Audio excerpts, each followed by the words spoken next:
Good morning. Welcome back to the channel. My name is Jen, and my videos tend to circle around in this channel technology, education, but here I am doing a whole thread based on mental health, social media. And the experiment is getting rid of both Instagram and Facebook on my phone.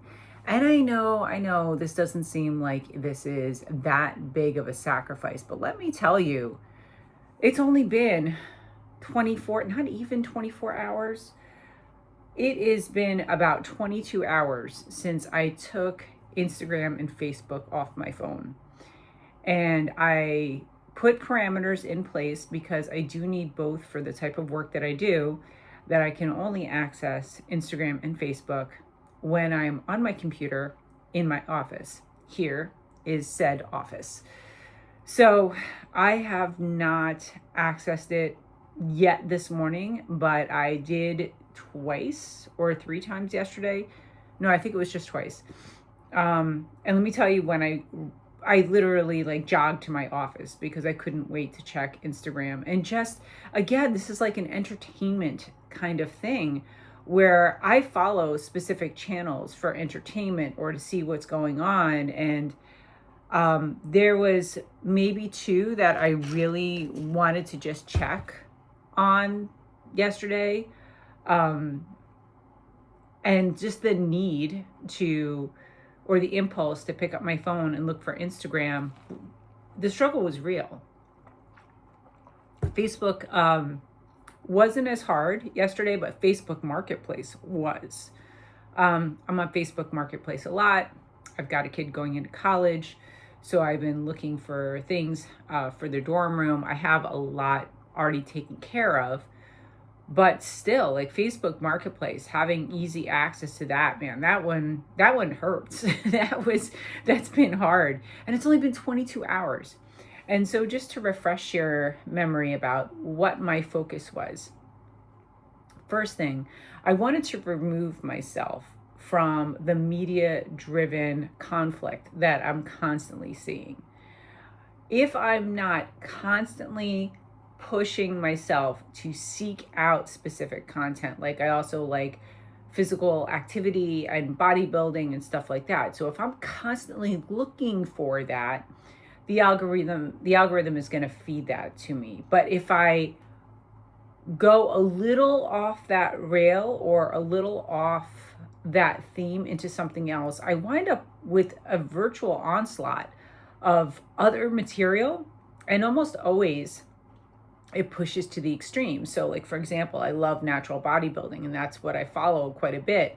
I'll get pushed to eating disorders, it just eventually, that's the algorithm is feeding me people that have obsessive disorders when it comes to their physical appearance. Like I mentioned in yesterday's video, I love watching these wonderful horse rescue stories or dog rescue stories where a dog has come out of its shell and it's living its best life. And somehow that winds up leading me into getting pushed from the algorithm stories about animal abuse and things like that. And so you could just imagine with all the different things that are happening. And then also in my career as an educator and being in technology and trying to be hyper aware of the impact of technology, well, geez, you could just see all the negative content. Just think about all the negative contents coming my way. So I wanted to remove myself from my two main streams of social media, which is Instagram and Facebook. So what happened in between? Besides reaching for my phone and keep finding that empty spot where Instagram was, and same thing with Facebook. Like I just found myself idly picking up my phone, not even consciously doing it. And the first thing I would do is tap on the folder that had Instagram, because it's not its own app on my home screen. I do have it in a folder with the idea that would make it actually a little less accessible. No, didn't at all. So anyway, I would tap that folder and there's a blank spot where Instagram and Facebook would be. Other things that I noticed about my behavior yesterday is I started looking at Snapchat. I don't even use Snapchat. I will be using Snapchat when my child goes to college because that's the best way for me to get proof of life and make sure that my child is doing well, is maintaining a snap streak. That's where that child lives, and so I'm just going to be probably using that because that's going to be the easiest way for me to keep tabs and just make sure my kid is doing okay. Other social media, no, it was pretty much it. I do have TikTok on my phone, but I barely ever use it. And if I use it, it's for research, really, and research and to track certain things down. The anxiety that I feel about not having access to them is pretty wild. It's not terrible, but it's definitely present. And I just have to remind myself, going through like a 12-step process over the whole thing. I'm totally apparently powerless over those different forms of social media because I would go seeking them out when I didn't even realize that I was consciously doing that. And life was definitely beginning to get unmanageable because I would lose hours with just, I would go into my phone or open Instagram for one specific thing, to message somebody back or to go find this link that somebody DM'd me. 45 minutes later, I would realize that I got lost in Instagram again, and I got caught by all the bells and whistles again. And then I needed to get out of it. Oh, wait, what was I originally here for? That's unmanageable. That's like 45 minutes of my life that I am not getting back. And I would never waste my time in any other way than this.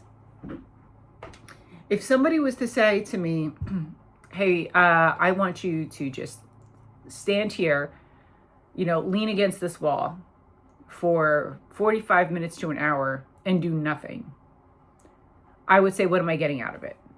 And the simple fact is, I'm not getting anything out of this. All I'm getting is just occupied and losing my time. So that just kind of stood out in the forefront of my mind as I'm transitioning in today. Like I said, I have not checked today. I am in my office. I will be checking both Facebook and Instagram today. I will give myself a half hour for both of them combined, so just 30 minutes. And I will probably check it again later. I do have some pending sales to pick up things that I have to follow up on. But just taking it off my phone has been quite enlightening. And I have to say, I've been thinking about this for a long time. I've really contemplated. I just upgraded my phone, but I was this close to getting a flip phone and just getting a dumb phone and taking a big step back, because I just feel like I have so much noise from the outside that is polluting my life and my internal life, and I just want a break. And I didn't do it though. I really admire, there's quite a few people that I've been seeing on YouTube that have done that have just gone back to flip phones and claimed part of their life and their mental environment back. And I'm kind of jealous. I really admire these people. And they're young people too. There's millennials and Gen Zers. A lot of Gen Zers are beginning to turn off, which I think is awesome. I look up to them. I hope I have it in me at some point to do that and just go back to a dumb phone. I've thought about having a dumb phone and just have a Wi-Fi enabled device that I could use separately for social media. Who knows? I don't know if it's going to happen. But so far today, 22 and a half hours since not having easy access to Instagram or Facebook. And yes, I know I could have gone full throttle, ripped off the Band-Aid and just not had any access at all, but I do need them for work. So this is where we're at. Tomorrow I will check in again, or tonight if I need to, and just let you know how it's going. Hopefully this might help inspire some of you to let go of all the AI slop and media BS that you're being faced with online. I hope you have a great day. Get out there. It's beautiful outside.